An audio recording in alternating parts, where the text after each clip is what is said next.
Today I'm going to be talking about fair housing. When we talk about fair housing, what we're really talking about is what is illegal for you to discriminate against someone for. There are lots of things that are legitimate and legal to discriminate. For instance, you can discriminate against people who don't have enough money to pay rent. You can discriminate against people with criminal backgrounds. You can discriminate against people with bad landlord history and bad credit and that type of thing. But what is illegal in the United States is to discriminate against people solely on the basis of, or to treat them differently based on their membership in what we call protected classes.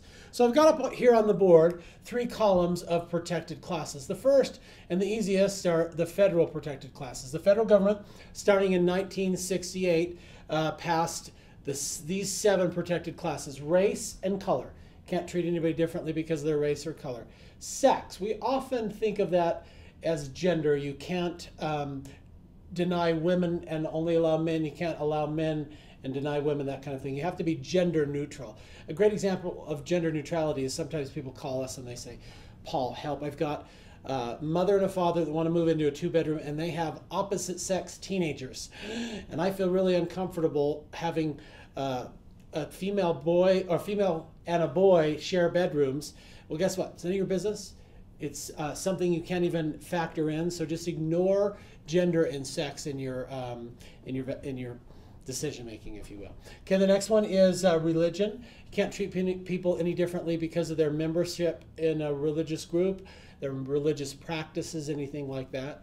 Next is country of origin. You don't treat people differently because they look like they're illegal. Now, the state of Utah does say you shouldn't knowingly rent to an illegal, but the way that you verify is that on the application, let me put it up here, the rental application has a question down here which says, do you attest that everybody who lives in the apartment will be legal to reside in the United States? If they attest to that, then you don't have to do anything else. So don't profile people. Don't say, I only work with people who speak English. Don't say, you know, anything that has to do with a country or immigration or anything like that. Don't require a passport from somebody that looks Hispanic if you don't require that from somebody that looks white. Okay. Then those protected classes, the first 5 were passed in 1968. In 1988, federal government added 2 more: familial status and disability. Familial status, let me read it to you.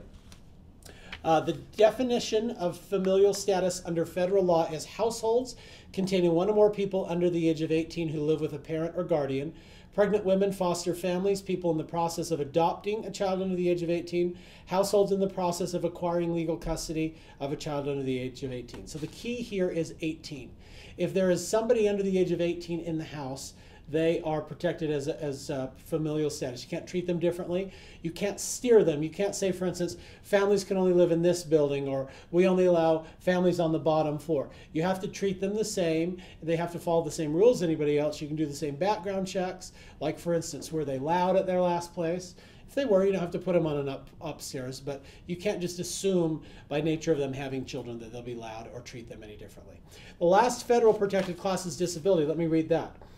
The definition of disability under federal law is a person who has any physical or mental impairment that substantially limits 1 or more major life activities, a person with a record of such physical or mental impairment, or a person regarded as having an impairment. So it's pretty broad. You have to admit, it's almost everybody could be disabled. We have a whole separate video about dealing with people who are disabled and making accommodations and modifications for them. So all I will say now is, if somebody comes to you and says, I'm disabled and I need an accommodation or modification, you might have to grant that, including allowing service animals, assistive animals, including letting them build wheelchair ramps at their expense, of course. But you're probably going to have to allow those modifications and accommodations. Okay, so those are the 7 federally protected classes, and the biggest problem that we have, the biggest number of complaints, is disability. That's why we have a whole separate video on that one. Source of income in the state of Utah, we have decided that people on housing assistance have to be treated the same as anybody else. So you can't say, just because you're on West Valley Housing or Ogden City Housing, I'm not going to rent to you. You can still deny them for the same reasons: credit, criminal, they have to meet your same criteria as everyone else. But you can't just say, I just don't like working with the government. If the government inspects your unit and it fails, you don't have to change anything, but you do have to accept that source of income from that renter. And then local cities, Salt Lake City, West Valley, Logan, Ogden, many cities have added 2 additional protected classes: gender orientation and sexual identity. Most people just deal with this as the gay issue. Whether I'm gay or straight shouldn't matter in whether you approve me as a renter. The apartment associations for years advocated we only look for 4 basic things, okay? Do they pay on time? Will they commit crime? Do they damage the property? And will they be a nuisance to the neighborhood? If they're not, doesn't matter whether they're gay or straight or tall or short or black or white or disabled or able-bodied, you should allow them an opportunity to rent. That's the purpose of fair housing, is give people maximum choice. If they're qualified, let them in.